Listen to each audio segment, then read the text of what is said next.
See, it is unnecessary to get into these kind of situations internationally, for sure. But at the same time, we are a democratic nation, people can speak. On a television, people can speak. There need not be such a violent reaction to that. This reaction is organized by somebody, so it goes like this. Otherwise, if there is abuse of somebody's religion or whatever, that's different. Somebody makes a comment, you can debate it, you can see whether it's true or false, and arrive at it. Because I was traveling, I'm not fully aware of exactly what was said, I've never heard that statement, whatever was said. But people found it offensive for whatever reason, I do not know the detail of it. So without knowing the detail, I don't want to comment about the statement, but it offended people for whatever reason. So one important thing is, so you must put in your television channel, you must put what can be said, what cannot be said. If you start talking and every television channel is handling arguments in such a heated way, when you're talking in such a heated way, you may end up saying something. For this, there need not be national and international reaction, in my opinion, whatever it was. I do not know what was said. Yeah. If there was any direct abuse, then of course they must be disciplined. Okay. So, in terms of intolerance or tensions between communities and nations and things, today it is much better than ever before in the last 1,000 years. Much better? Much better. Otherwise, just look back on the history, human history for last 1,000 years. What have we been doing to each other? Time has changed, but I'm saying, are we not living much more peacefully and harmoniously than ever before? Yeah. We are. So I'm saying, a lot of tension is largely on the television studios. If you walk through the streets of Pune, you won't find any tension. I travel across…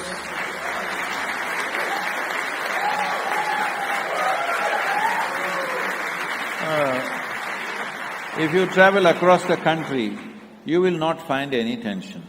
There will be a few hotheads everywhere, in every country they have their share of idiots, we have our share of idiots, all right? On every side, I'm saying. Who are hotheads, who are always looking for something because their relevance is only when there is some kind of confrontation or conflict. They are only relevant at that time, so they are on. I think the media also should make a serious effort to project the positive aspects of the nation and the society.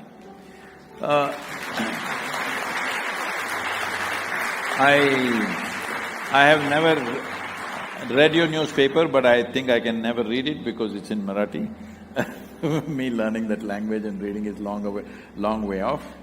But I do not know what is the nature of the thing. I know, but you've been here since pre-independence time. So there should be some sense of responsibility about the country and the emotion about it. But largely, most media in the world, not just in India, is always looking for sensation. See, you want to get to the front page of a newspaper, you want to be in the headlines of all the news channels in the country, you just have to go and stab 10 people. They will put you like you're a superstar. No, that guy should be handled by the local sub-inspector, not by the national media. Hello? See, that should be handled by a local policeman. He knows how to deal with that guy who goes about stabbing somebody. You don't have to make him a national hero tomorrow morning. He's in the front page of every newspaper, he's on every news channel.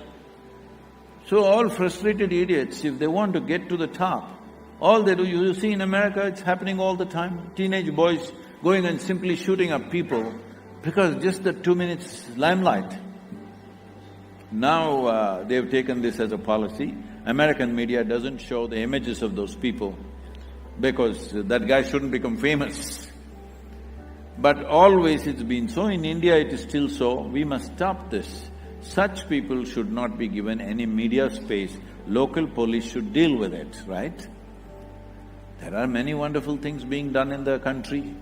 People are building the nation at various levels. When somebody builds a business, they're building the nation. When somebody builds different processes, they're building a nation. But will they get any media space ever? So we need to change the way we look at life.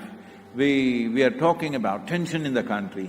We do that, we are very close to the world. No, I'm not saying one particular media, I'm saying generally in the country, we must see this, that even in terms of India, now I know this is coming from where because of the last few days of whatever is happening in the country.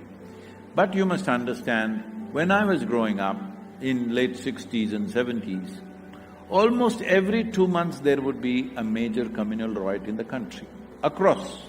In Karnataka, in Gujarat, in UP, in here, there, all the time. Have you? Yes or no, sir? You know, sir. Has such things happened in the last 10, 15, 20 years? One or few, unfortunately, have happened. A few have happened, but not at that regularity. It's kind of settled. That means in many ways tension is going down. Let us all work towards a solution. Let's not keep on scratching the wound. There are wounds in this country. There are deep wounds in this country because this country has been invaded, it's been occupied by people for nearly 1,000 years, so there are many wounds. But don't go on scratching the wound, we'll allow the wound to heal and see how to go forward, isn't it? You can't fix everything from the past. Some things, yes, but rest of it, we need to go on because if you go on scratching the wound forever, it'll become a cancer.